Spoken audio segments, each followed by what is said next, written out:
नमस्कार, आपण पाहत आहात पुणे लाईव्ह न्यूज। पाहुयात आज दिवसभरातील ठळक घडामोडी।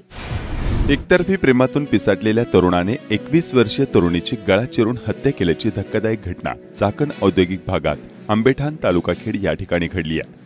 प्राची विजय माने वय वर्ष 21, सध्या राहणार आंबेठाण तालुका खेड, मूळ राहणार इस्लामपूर तालुका बाळवा जिल्हा सांगली असे हत्या झालेल्या तरुणीचे नाव आहे। या प्रकरणी पोलिसांनी खुनाच्या घटनेनंतर अवघ्या 12 तासात सोमवारी दिनांक 29 जुलै 2024 रोजी कराड ते सातारा महामार्गावर सापळा रचून आरोपीस ताब्यात घेतलाय।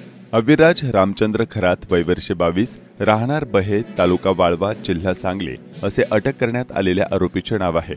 प्राची आपले शिक्षण पूर्ण करून चाकण MIDC मधील एका कंपनीत नोकरी करत होते। आरोपी अविराज प्राचीच्या शोधात चाकणमध्ये आला होता। प्राची विजय माने हिच्यावर अविराज एकतर्फी प्रेम करत होता। एकतर्फी प्रेमातून अविराज खरात याने प्राची हिने लग्नास नकार दिल्याच्या कारणावरून चिडून जाऊन धारदार हत्याराने प्राचीच्या गळ्यावर आणि पोटावर वार करून तिचा खून केला आणि त्यानंतर तो पळून गेला। प्राचीचा मोबाईल देखील त्याने पुरावा नष्ट करण्याच्या उद्देशाने सोबत घेऊन गेला होता। महाळुंगे MIDC पोलीस ठाण्यात खुनाचा गुन्हा दाखल करण्यात आला होता। या घटनेचा पिंपरी चिंचवड पोलीस आयुक्तालयाच्या गुन्हे शाखा युनिट 3च्या पथकाने तपास सुरू केला। तपास पथकाच्या 2 टीम तयार करून सदर आरोपीचे वर्णन व त्याच्या ताब्यातील पल्सर दुचाकी मोटरसायकल त्यांच्या वर्णनावरून आरोपीचा शोध सुरू होता। आरोपीच्या मूळ गावी सांगली या ठिकाणी तपास करून आरोपीचा शोध घेत असताना सदर आरोपी हा सातारा ते कराड रोडवर त्याच्याकडील पल्सर मोटरसायकल क्रमांक MH10 FE 4154 वरून प्रवास करत असल्याची माहिती मिळाली। गुन्हे शाखा युनिट 3च्या दोन्ही तपास पथकांनी सातारा ते कराड महामार्ग परिसरात सापळा रचला। पोलिसांना गोंगारा देण्यासाठी त्याने 10 ते 15 किलोमीटर दुचाकी दामटली, मात्र पोलिसांनी पाठलाग करून आरोपी याला ताब्यात घेतला। त्याच्याकडून 3 मोबाईल फोन आणि दुचाकी ताब्यात घेण्यात आले। या गुन्ह्याचा तपास पिंपरी चिंचवडचे पोलीस आयुक्त विनय कुमार चौबे यांच्या मार्गदर्शनाखाली पोलीस उपायुक्त संदीप डोईफोडे, शाखा युनिट 3चे वरिष्ठ पोलीस निरीक्षक शैलेश गायकवाड, पोलीस अंमलदार यदू आढारे, सचिन मोहिते, विठ्ठल सानप, ऋषिकेश भोसले, राजकुमार हनुमंते आदींच्या पथकाने केला।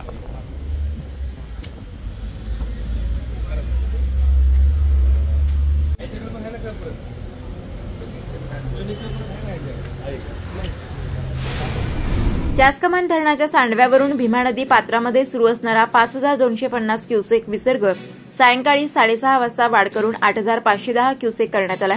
तसेच अतिवाहीद्वारे 500 क्युसेक विसर्ग करण्यात येत आहे। एकूण 9010 क्युसेक विसर्ग नदीपात्रात मध्ये डावा कालव्यामध्ये 350 क्युसेक विसर्ग सुरू करण्यात आला असल्याची माहिती चास्कमान धरण पूर नियंत्रण कक्ष यांच्याकडून देण्यात आली आहे।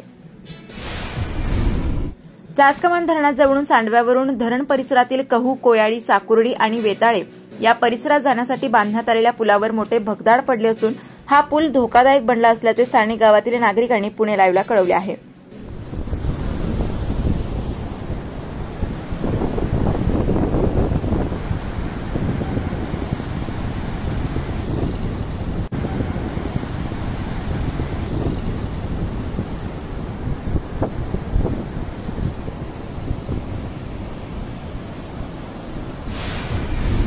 लोकसभा निवडणूक राष्ट्रवादी अजित पवार गटाकडून लढलेले व अपयश आलेले माजी खासदार शिवाजीराव आढळराव पाटील यांची पुन्हा एकदा पुणे म्हाडाच्या अध्यक्षपदी निवड झाली आहे। त्यांच्या निवडीनंतर त्यांच्यावर शुभेच्छांचा वर्षाव होत आहे।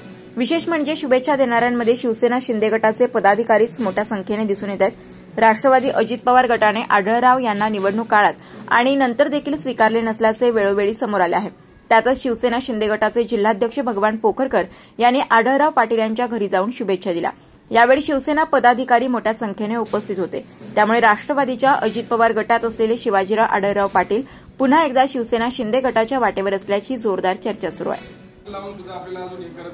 कारण ह्या ठिकाणी तुम्हाला आज जरी तुम्ही तिकडे असेल पण आमच्यासारख्या माणसांच्या मनामध्ये, सगळ्या लोकांच्या मनामध्ये तुमचं आधारस्थान किंवा सगळ्या गोष्टी आम्ही आजही तेवढंच हे आहे। पक्ष जरी कुठलाही वेगळा असेल, काही जरी असेल, पण तुमचं स्थान आजही आमच्याकडे दैवत म्हणून आहे। निश्चितपणे दादा तुम्ही तुम्ही जर आला तर निश्चितपणे आम्हाला त्याचा आनंदच आहे। पण शेवटी निर्णय सगळ्या शिवसैनिकांचं म्हणणे आहे, तुम्ही आलंच पाहिजे। हा निर्णय दादा तुम्ही लवकरात लवकर घ्यावा ही आमच्या सगळ्यांच्या वतीनं भावना व्यक्त करतो आणि थांबतो। सर्व शिवसैनिकांच्या वतीनं दादा तुम्हाला शुभेच्छा देतो आणि थांबतो। मन लागत नाही, ते सुद्धा करत नाही, विशेष म्हणजे दादा काय होतंय, आता दादा आमचं सुद्धा आता आम्ही तुमच्यामुळे काही गोष्टी शिकलो असेल, त्या ठिकाणी वेगळ्या याच्यात गेल्यानंतर त्या ठिकाणी आता बघायचं म्हणतो राष्ट्रवादी ठिकाणी जर तुम्ही आपण वाटलं आपल्याला वेगळ्या पद्धतीने आपण निर्णय घेतला तर आपल्याला त्याचा फायदा होईल, वेगळ्या पद्धतीने आपण काहीतरी वेगळ्या पद्धतीने होईल, पण त्याचा आपला फायदा नव्हता, आपल्याला तोटाच झालेला आहे. तोटा झाल्यामुळे त्याची परिस्थिती अशी झाली दादा त्यामुळं त्या ठिकाणी जाऊन आपण बऱ्याच गोष्टी काही लोकांना बोललो, संघर्ष केला, काही गोष्टी हे केल्या. पुणे नाशिक महामार्ग एलिव्हेटेड कॉरिडॉर करण्यासाठी सातत्याने प्रयत्न सुरू आहेत. चाकणसह एकंदर शिरूर मतदारसंघात अर्थवाहिनी असणार हा महामार्ग असल्याने याचे गांभीर्य ओळखून गेली 5 वर्षे याचा सविस्तर प्रकल्प अहवाल व मंजुरीसाठी पाठपुरावा सुरू आहे. पुणे नाशिक महामार्ग एलिव्हेटेड कॉरिडॉर प्रस्ताव केंद्रीय मंत्रिमंडळ मान्यता स्तरावर असून मी केंद्र सरकारकडे यास मान्यता द्यावी म्हणून आग्रही मागणी व पाठपुरावा देखील करत असल्याची माहिती खासदार डॉक्टर अमोल कोल्हे यांनी दिली. खासदार कोल्हे यांनी सांगितले की याबाबत सविस्तर सादरीकरण देखील भारतीय राष्ट्रीय राजमार्ग प्राधिकरण यांनी केले आहे. त्यामुळे आता मंत्रिमंडळ मान्यता झाली की हा महामार्ग विकसित होईल. शेवटी केंद्र सरकारकडे मागणी व त्याचा प्रामाणिक पाठपुरावा करण्यात आम्ही पूर्ण ताकदीने प्रयत्न करत असून याच रस्त्यावर तळेगाव शिक्रापूर रस्ता जो आधी राज्य महामार्ग 55 होता तो राष्ट्रीय महामार्ग 548D करण्यात मला मागील 5 वर्षात यश आले. सदर रस्ता आता राज्य सरकारच्या माध्यमातून विकसित होणार आहे. टीका करणाऱ्या लोकांना मी काही एक प्रत्युत्तर देणार नाही. केवळ विकास कामे केंद्र व राज्य सरकारच्या माध्यमातून तातडीने पूर्ण करण्यात यावी अशी आग्रही मागणी मी भागाचा जबाबदार खासदार म्हणून लावून धरणार असल्याचे खासदार डॉक्टर अमोल कोल्हे यांनी पुणे लाईव्ह बरोबर बोलताना सांगितले आहे.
राजगुरुनगर येथील शालिमार हॉटेलपासून सरकारी दवाखाना चांडोली राजगुरुनगर रस्त्याची दुरावस्था झाली आहे.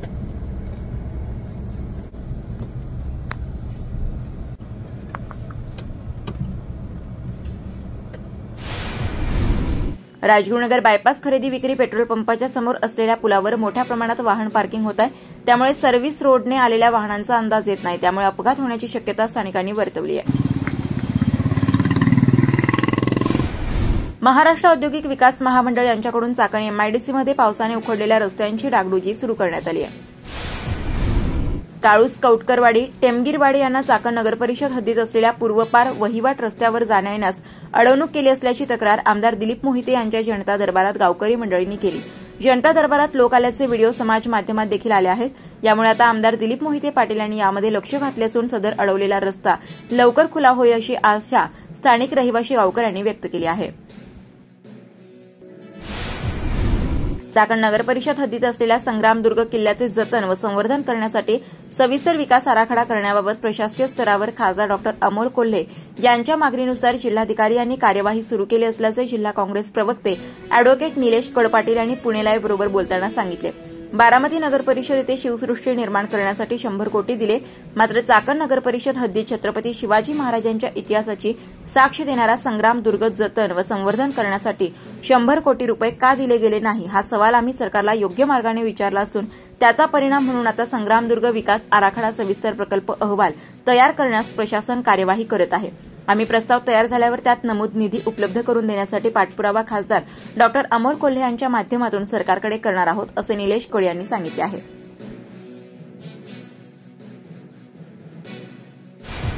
चाकणमध्ये वाहतूक कोंडीने नागरिक हैराण झाले आहेत. सोमवारी 29 जुलै रोजी पुणे नाशिक महामार्ग आणि चाकण आंबेठाण रस्त्यावर अशी स्थिती सायंकाळी निर्माण झाली होती.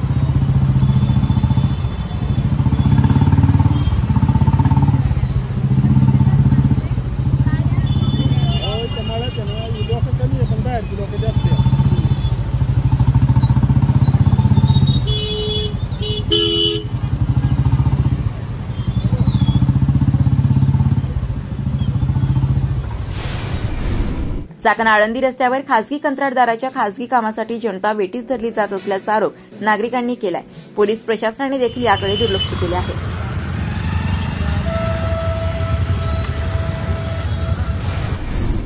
मंगळवारी 30 जुलै रोजी माऊलींची पालखी आळंदीत येणार आहे. त्यामुळे रामघाट परिसर, महाराष्ट्र बँक परिसर स्वच्छ करण्यात आला. पुरामुळे रस्त्यावर जलपर्णी आणि चिखल झाला होता. आरोग्य विभाग कर्मचारी यांनी हा परिसर स्वच्छ केलाय. नमस्कार, आपण पाहत आहात पुणे लाईव्ह न्यूज.